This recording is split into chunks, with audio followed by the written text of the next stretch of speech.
Assalamualaikum warahmatullahi wabarakatuh. Izin memperkenalkan diri, nama saya Fajar Poniman dengan NIM 2206018 dari Informatika A.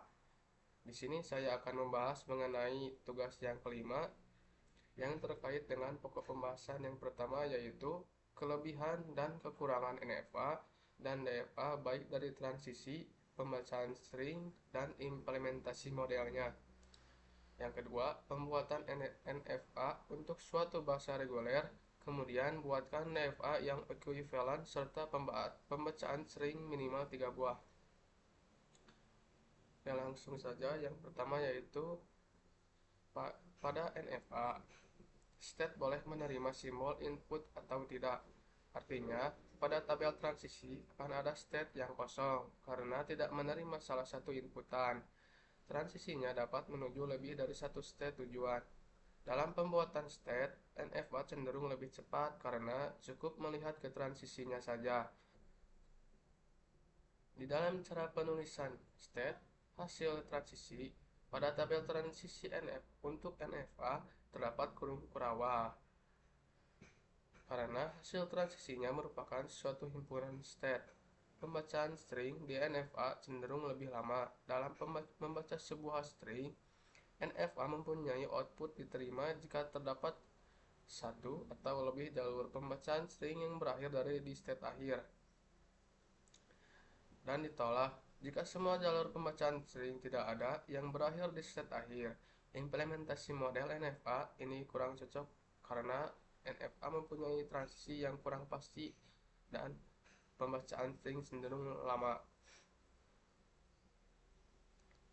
Pada DFA, setiap set akan menerima semua simbol input dan pada transisi menuju tepat satu state tujuan. Jika dibuatkan sebuah tabel transisi, maka di dalam tabel transisi DFA berisi satu state saja dan tidak ada yang kosong. Dalam DFA, selalu dan pasti terdapat satu state berikutnya untuk setiap pasangan state input, sehingga dalam pembacaan string, DFA lebih cepat. Dalam implementasi model, DFA lebih siap untuk diimplementasikan dalam bentuk teknologi atau alatnya. Kelebihan dan kekurangan NFA dan DFA dari transisi, pembacaan string, dan implementasi modelnya. Pada transisi DFA, setiap transisi menuju tepat pada suatu state tujuan. NFA, transisi dapat menuju lebih dari satu state tujuan. Dari pembacaan string, DFA melakukan pembacaan string lebih cepat karena setiap state memiliki satu tujuan, tidak boleh kosong dan tidak boleh lebih dari satu. Satu jalur pembacaan string akan membuat DFA lebih cepat membaca dan memutuskan apakah suatu string diterima atau ditolak. Pada NFA, pembacaan string cenderung lebih lama karena setiap state boleh memiliki lebih dari satu state tujuan. Implementasi model. Model DFA cocok diimplementasikan dalam bentuk teknologi atau alatnya karena DFA memiliki kepastian dalam setiap transisi yang sangat cocok dengan sistem komputasi. Pada model NFA kurang cocok diimplementasikan dalam bentuk teknologi atau alatnya karena setiap transisinya tidak pasti sehingga pembacaan string lebih lama. Lalu kemudian pada suatu bahasa reguler, kita dapat membuat sebuah DFA yang ekuivalen dari bentuk NFA. Nah, dari bentuk NFA lebih cepat dibuat dan DFA lebih cepat membaca string.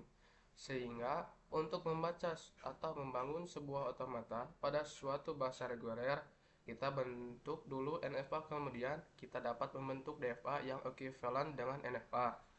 Ekuivalensi di sini artinya kedua FSA tersebut dapat menerima bahasa yang sama.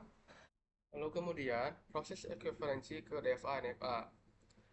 Di sini ada suatu bahasa key, himpunannya itu W. W itu adalah membuat 01 dan W merupakan anggota sigma. Sigmanya itu 001. String terpendek sama dengan 01. String lainnya sama dengan 010, 001, 011, 0010. Kemudian kita buatkan state pada diagram NFA. Ini merupakan diagram state dari NFA yang saya buat dalam proses ekuivalensi NFA ke DFA. Langkah pertama itu membuat tabel transisi yang mengacu pada diagram state ini. Pertama, penjelasan tabel transisi NFA, di mana state D dikasih inputan 0 DE, D dikasih inputan 1 akan menghasilkan D, E dikasih inputan 0 akan menghasilkan kosong, E dikasih inputan 1 akan menghasilkan F dikasih inputan 0 akan menghasilkan F kasih inputan 1 akan menghasilkan F. Setelah membuat tabel transisi NFA, kita lanjut langkah yang kedua, itu tentukan kemungkinan state yang muncul di DFA. N sama dengan 3. 3 ini merupakan state dari NFA yang ini. 3 itu yaitu D, E, F. Dan kemungkinan state yang muncul di DFA, kita memakai rumus 2N, N-nya ganti dengan 3, sama dengan 2/3 sama dengan 8 state. 8 state ini yaitu 0, D, E, F, DE, DF, EF, DEF. Setelah itu, lanjut langkah yang ketiga yaitu membuat tabel transisi DFA sama saja seperti langkah awal. Dan kosong dikasih inputan kosong akan menghasilkan kosong. Kosong dikasih inputan 1 akan menghasilkan kosong. Lalu kemudian DE dikasih inputan 0 akan menghasilkan DE. DE dikasih inputan 1 akan menghasilkan DF. Begitupun seterusnya.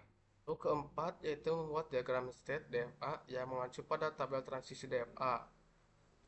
Jadi D dikasih 0 ke DE, DE kasih 1 ke DF, DF dikasih 0 ke DF, begitupun seterusnya. Nah, di sini ada beberapa state yang tidak memiliki transisi ke state awal. Jadi yang saya batasi ini kita buang saja. Yang kita ambil yang ini. Ini adalah hasil akhirnya. Kita akan coba masukkan string 01 11 010 001 0101 1100. Kita coba oke, yang pertama yaitu 01. Jika D dikasih inputan 0 ke DE, DE dikasih inputan 1 ke DF. Artinya state 01 itu diterima karena berada di state akhir. Kemudian 11.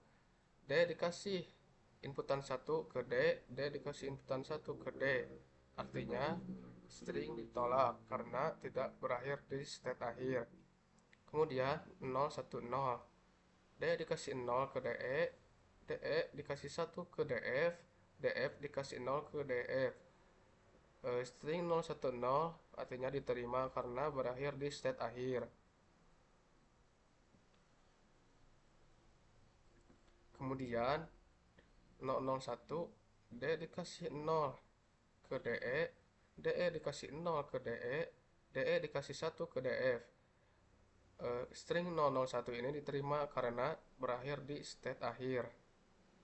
Kemudian 1100, D dikasih 1 ke D, D dikasih 1 ke D, D dikasih 0 ke DE, DE dikasih 0 ke DE. Artinya string 1100 itu ditolak karena tidak berakhir di state akhir. Mungkin itu yang dapat saya sampaikan. Mohon maaf bila ada kesalahan. Assalamualaikum warahmatullahi wabarakatuh.